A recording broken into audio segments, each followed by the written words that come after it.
Assalamualaikum warahmatullahi wabarakatuh. Jumpa lagi bersama Kang Andi di channelnya Kang Sunandi. Baik teman-teman, sebelum kita membahas seputaran asam lambung, GERD, anxiety psikomatis, panic attack disorder teman-teman. Sebelum kita mulai, jangan lupa subscribe, karena subscribe itu gratis teman-teman. Jangan lupa subscribe, jangan lupa juga tulis di kolom komentar, jangan lupa dibagikan link-link saya untuk membantu teman-teman yang lain yang lagi merasakan sakit asam lambung, GERD, anxiety psikomatis, panic attack disordernya. Baik teman-teman, sekali lagi di sini saya bukan ahli, saya bukan dokter, bukan ahli hipnoterapi, bukan ahli segala-galanya. Saya menceritakan tentang masalah seputaran asam lambung, GERD, anxiety psikomatis itu berdasarkan dengan pengalaman-pengalaman saya yang saya rasakan teman-teman. Baik teman-teman, di part yang kedua ini saya akan membahas asam lambung, GERD, anxiety psikomatis. Karena saya bukan ahli, berdasarkan pengalaman saya, setidaknya teman-teman saya bisa menemani teman-teman yang sedang merasakan di rumah. Jadi yang sedang merasakan lagi merenung, lagi nggak enak, pikiran lagi nggak karuan, perasaan lagi nggak enak, inget sakit begini, gue kenapa nih, minimal saya bisa menemani kalian yang sedang ada di rumah. Baik teman-teman, seperti janji saya akan menjawab komentar-komentar yang sudah teman-teman tulis di kolom komentar saya. Dari Bang kalau dari Bang Sahrudin 5650, Bang Sahrudin, Bang, kenapa ya saya kalau kena angin indak tahan Bang, tidak tahan. Jadi kalau kena angin wajar teman-teman, kalau semua punya asam lambung, GERD, anxiety psikomatis, itu kena angin sedikit aja itu berasa begah, sendawa kadang sulit, kayak perasaan hanya sugestinya masuk angin kayaknya nggak enak nih, perut gak enak. Itu wajar teman-teman, nggak apa-apa. Pokoknya kalau kena AC, kalau kena hawa dingin, terus kena angin itu pasti berasa begah banget itu, nggak enak banget. Itu wajar teman-teman, karena semua, walaupun mohon maaf teman-teman yang punya penderita asam lambung, GERD, anxiety psikomatis, 1000 sensasi yang kita alamin itu beda-beda teman-teman. Nggak semuanya si A rasanya sensasinya begini, si B belum tentu begitu gitu kan. Nah, si C-nya rasanya begini, ya si B-nya belum tentu sama gitu teman-teman. Karena kita punya imun yang berbeda, punya hormon yang berbeda gitu kan. Tapi yang dari 1000 sensasi itu pasti kesamaannya itu ada teman-teman. Karena seputaran asam lambung, GERD, anxiety psikomatis nggak jauh. Contoh kayak begah, dada panas, terus walikat belakang kayak seolah-olah semacam penyakit jantung padahal bukan. Terus juga keleyengan, telinga berdenging, mata buram, terus napas terasa sesak, terus kaki sakit seperti kayak kram, tangan juga nggak enak, keringat dingin keluar, pinggang sakit dan sebagainya. Banyak sekali teman-teman, dan itu nggak jauh beda teman-teman. Jadi itu sesuatu yang wajar ya, Bang Sarudin. Kalau semua itu sesuatu yang wajar. Hindari saja dari dari kipas angin. Itu kurang baik, orang sehat aja kurang baik teman-teman, apalagi orang yang terkena asam lambung, GERD, anxiety psikomatis teman-teman. Jadi dihindari saja teman-teman. Nah terus Bang Nanang, Bang Nanang, assalamualaikum. Waalaikumsalam, dari Tulung Agung hadir Bang. Pernah ngalamin susah tidur siang Bang, malam belum bisa nyenyak. Nah, diusahakan kalau memang, mohon maaf teman-teman, kalau belum normal nih kadang-kadang siang nggak bisa tidur, malam nggak bisa tidur susah, siangnya diusahakan jangan pernah tidur teman-teman. Karena biar kita malamnya tidur malamnya stabil. Karena yang kita dibutuhkan itu 6 sampai 8 jam teman-teman, tidur istirahat itu malam itu teman-teman. Jadi kalau pengen stabil malamnya, pengen bisa tidur nyenyak, itu diusahakan siangnya jangan tidur, ada kegiatan pagi olahraga, siangnya ada dialihkan ngelap mobil, ngelap motor, nyuci apa, pokoknya dialihkan. Sugesti kalau lagi kumat dialihkan. Nah, lagi kumat dialihkan. Sebelum lagi kumat nih, lagi paniknya, datang paniknya, diam dulu, rasakan dulu, tarik napas pelan-pelan. Tarik napas, buang dari mulut pelan-pelan, terus sambil dilus-lus. Ya Allah, nggak apa-apa deh, nggak apa-apa ya Allah. Bahasanya saya ikhlas, ya Allah saya ikhlas. Itu lama-lama hilang, terus udah agak tenangan, dipindahkan sugestinya. Entah itu ngepel, entah itu nyapu-nyapu, entah itu ngelap-ngelap kendaraan, bersih-bersih kendaraan, motor ataupun mobil gitu teman-teman. Nanti bisa, saya begitu. Ketika lagi datang itu sensasinya yang sangat luar biasa, itu saya alihkan. Saya datang lagi saya alihkan lagi teman-teman, begitu. Jadi untuk bisa tidur dan istirahat malam itu supaya stabil, siangnya diusahakan jangan tidur. Terkecuali teman-teman tidur dalam arti kan tidur malamnya cukup, siangnya juga nggak masalah, kita tidur lagi. Tapi kalau biasanya kalau seumpama malamnya nggak bisa tidur, siangnya kalau bisa jangan tidur teman-teman, biar kita mendapatkan tidur yang maksimal, biar bisa stabil kita tidurnya teman-teman. Jadi diusahakan ya siangnya jangan tidur untuk Bang Nanang. Nah terus untuk Bang Agus Surono, sensasinya sering lemes Kang. Sensasinya kurang sering lemes dikarenakan satu Bang, abang kurang konsumsi untuk makannya, itu kurang Bang, dipenuhin makanannya. 4, kalau saya dulu itu 4-5 kali diusahakan. Pagi, terus jam 10, siang, jam 3 sampai jam 6. Atau paling telat makan itu jam 7 malam. Jam 7 habis ya sebelum isya lah. Ataupun pas isyanya itu, karena malamnya itu saya nggak makan lagi. Kenapa? Karena lambung butuh istirahat Bang. Nah kita usahakan itu namanya pola hidup kita dijaga. Setelah itu diatur susu enak. Terus paginya olahraga Bang, biar kita nggak lemes gitu. Karena vitamin apapun juga lambung kita belum maksimal, nggak apa-apa Bang, itu masih dikategorikan aman Bang. Gitu. Terus untuk Bang Mamai Hidayat, nah Bang Mamai Hidayat, Mas kalau sensasi nggak bisa tidur karena asam lambung, bagaimana cara mengatasinya? Nah itu dia. Ini banyak sebetulnya, hampir semuanya ya malam itu nggak bisa tidur. Karena nggak bisa tidur ataupun gelisahnya, itu karena kita stres sebetulnya. Stresnya apa? Karena stres memikirkan apa? Bukan memikirkan utang, ternyata memikirkan suatu penyakit. Karena ini seolah-olah yang mempunyai asam lambung, aneurisma psikomatis, dia memikirkan penyakit yang berlebih. Waduh saya terkena parah nih, hidup saya udah begini lagi. Aduh saya bagaimana nih, anak begini nih, masih kecil-kecil begini nih, kalau saya mati begini, dadak bagaimana nih saya begini. Selalu di situ, maka dia selalu gelisah Bang. Nah, semakin kita stres, semakin gelisah, ototnya tegang, Bang. Makanya terjadi namanya kelengan, terjadi matanya buram, terjadi dada sesek, terjadi dada suka celekit, ke badan sakit, karena hormon kita nggak stabil. Dampak stres itu banyak, Bang. Lemes juga, tidak kurang semangat, terus bukan hanya lemes lagi, dampak untuk apa namanya seseknya juga ada. Itu banyak sekali itu dampaknya, Bang. Jadi kalau bisa, gitu Abang, supaya apa namanya, biar bisa tidur terus, karena asam lambungnya biar nggak naik terus, maka disitu dipenuhin, banyakin makan Bang. Terus buah-buahan ambil aja, kalau pengen lancar pencernaannya pepaya dan semangka. Itu saya anjurkan hanya 3, pepaya, semangka sama melon Bang. Itu yang saya selalu konsumsi pada waktu itu. Kalau pisang boleh nggak? Boleh, tapi saya anjurkan pisangnya pisang Jawa kepok. Kepok Jawa ya? Kepok Jawa ya? Kepok Jawa yang kecil itu bagus itu Bang. Itu bagus. Jangan pisang yang lain, saya tidak menganjurkan pisang yang lain. Kepok Jawa yang saya anjurkan. Terus Bang Cikro juga selalu berpikir penyakit berat Bang. Dihantui rasa takut, dihantui rasa takut mati, pikiran susah dikontrol, selalu ke arah penyakit dan selalu teringat M terus Bang. Nah itu wajar teman-teman. Itu saya pun sama dulu seperti itu. Aduh ini kayak saya takut stroke, takut kolesterol tinggi, takut jantung, takut kanker otak, karena kepala saya sakit, takut apa namanya paru-paru bocor, takut ginjal, terus takut tuh seolah-olah hidup saya nggak akan lama nih, sewaktu-waktu saya bisa mati dadakan nih, sewaktu-waktu saya berpikir seperti itu aja. Terus sehari, 2 hari, seminggu, 2 minggu, sebulan, 2 bulan, setahun, terus ternyata nggak masalah.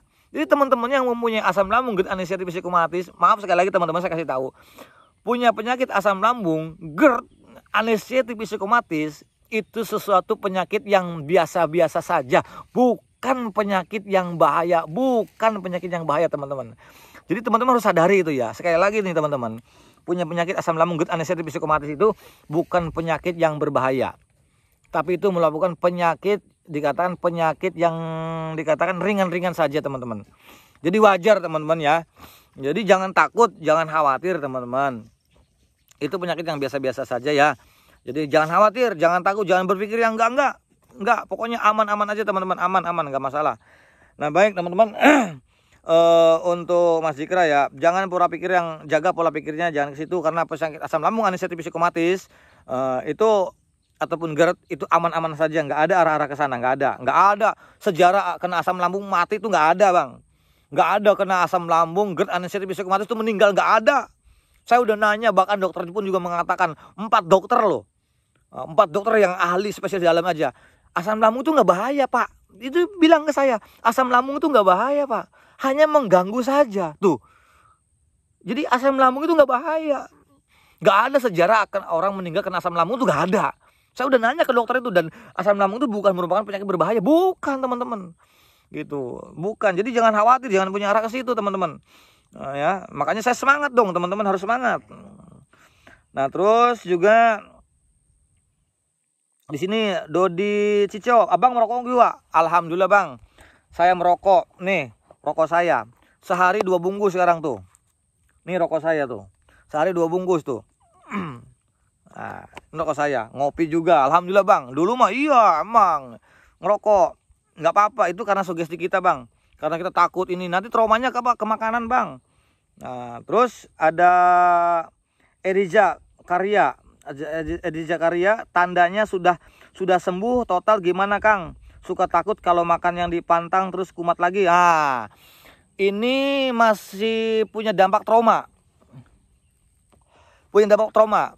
Orang yang punya asam lambung GERD anestesi psikomatis ya, dampaknya dia takut makan ini, takut makan itu. Jangan ditakutin. Sekali lagi, itu yang bikin berat badan kita berkurang bang. Itu yang bikin berat badan berkurang karena kita makan ini takut. Nanti kalau saya makan gorengan, saya takutnya karena kolesterol. Nanti kalau saya makan sate, takutnya saya terkena kolesterol juga, tensi nanti takutnya hipertensi. Terus saya nanti kalau makan ini, bagaimana? Ini bagaimana? Belum apa-apa, itu udah ada sugesti begitu. Nanti akan menimbulkan sensasi, belum dimakan udah ada punya sensasi. Itu yang bikin badan berkurang. Dulu saya 6 kilo saya berkurang pada waktu itu bang. Jadi jangan memantang, biarin aja jadi cuek. Selama dia tidak mengundang tidak memancing asam lambung GERD anestesi psikomatis. Contoh kayak sambal saya makan. Walaupun saya masih sakit, saya makan. Kenapa? Karena tubuh juga membutuhkan. Cuman di sini teman-teman, jangan berlebih teman-teman. Jadi boleh makan, boleh, jangan berlebih. Nah terus saya pada waktu itu saya kan karena saya pencinta kopi, terus saya pengen kopi, saya dikit-dikit aja bang. Pada waktu itu saya dikit-dikit, hanya 1 bit 2 bit terus untuk ngelanyahin biar orang bisa karena terbiasa. Kan pepatah mengatakan seperti itu. Jadi semuanya badai akan berlalu. Terus jangan selalu memantang. Awas nih, punya asam lambung GERD anestesi psikomatis, jangan pernah memantang makanan, jangan. Jadi dibatasin saja, dikurangin sedikit, cukuplah. Terus adaptasi, nanti lama-lama bisa bang, gitu. Jadi jangan khawatir ya, yang mempunyai asam lambung GERD anestesi psikomatis. Terus juga dari tanda sudah sembuh. Nah tandanya udah sembuh, nanti bagian akhir itu ada yang namanya kepalanya keleyengan. Untuk Eriska Karya, kalau tahapan akhir itu saya pengalaman itu keleyengan, kayak pandangan tuh kayak ngimpi gitu, keleyengan itu sensasi paling lama itu keleyengan itu. Tapi nggak apa-apa, itu tanda mau sembuh.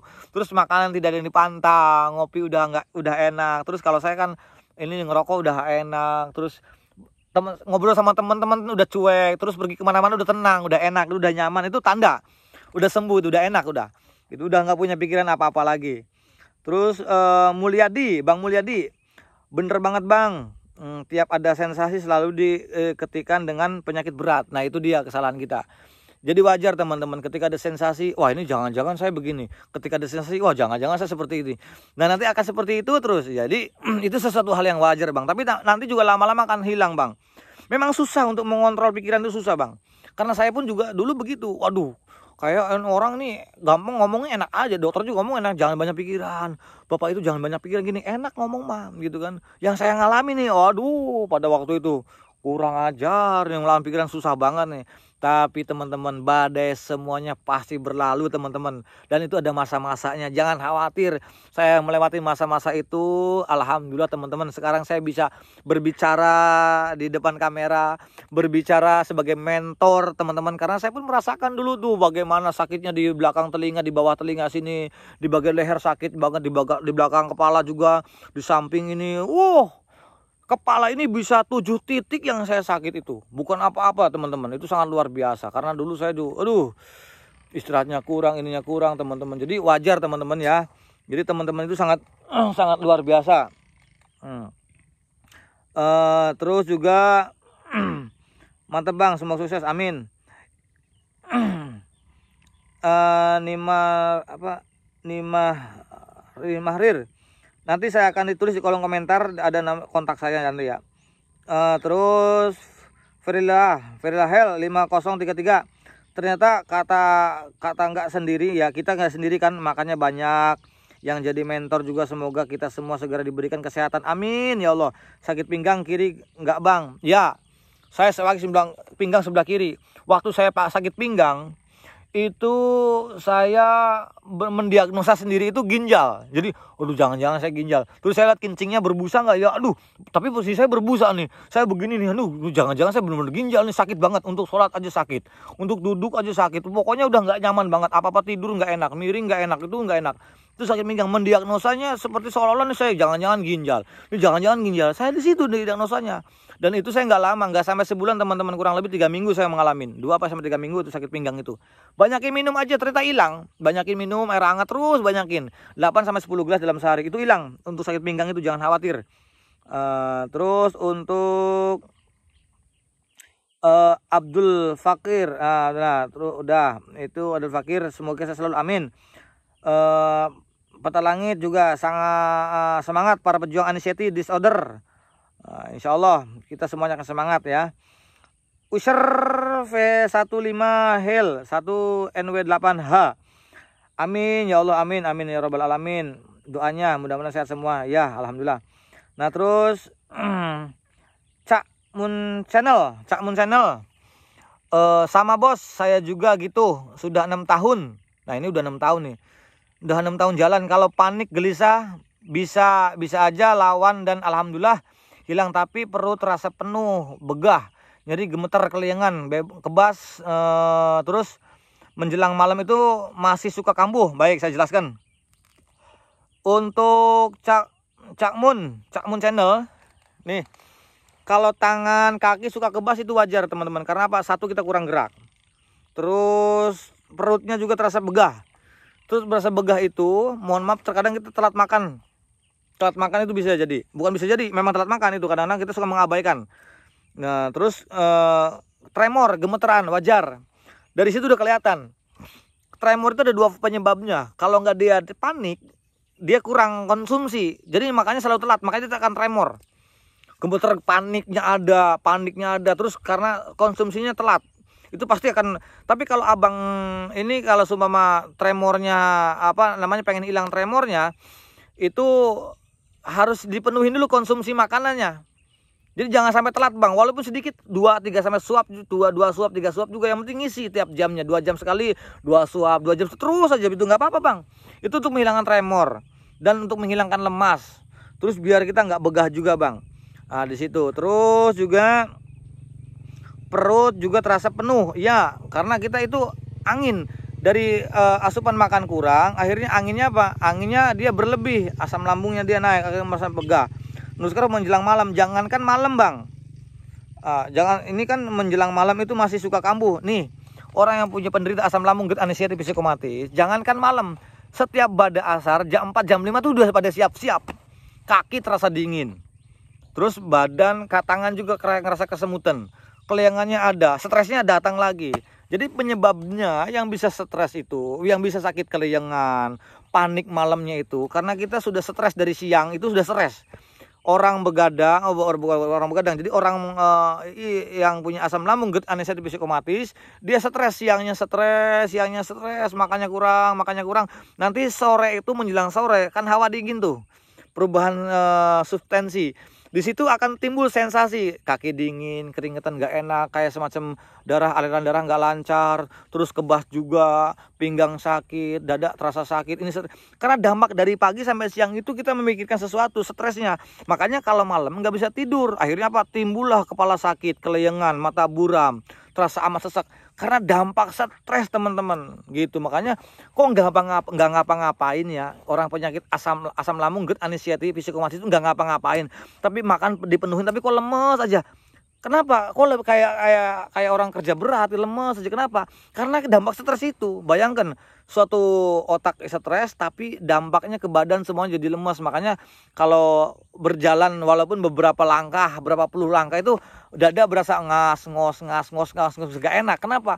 Karena kita udah terlalu capek memikirkan sesuatu. Itu dampak stres itu, capek. Jadi wajar teman-teman ya. Sekali lagi, teman-teman yang mempunyai asam lambung good anxiety psikomatis, ini merupakan bukan penyakit yang berbahaya teman-teman. Jadi jangan khawatir. Masih banyak ini ratusan yang masuk di kolom komentar saya, tapi tetap saya akan jawab satu persatu ya.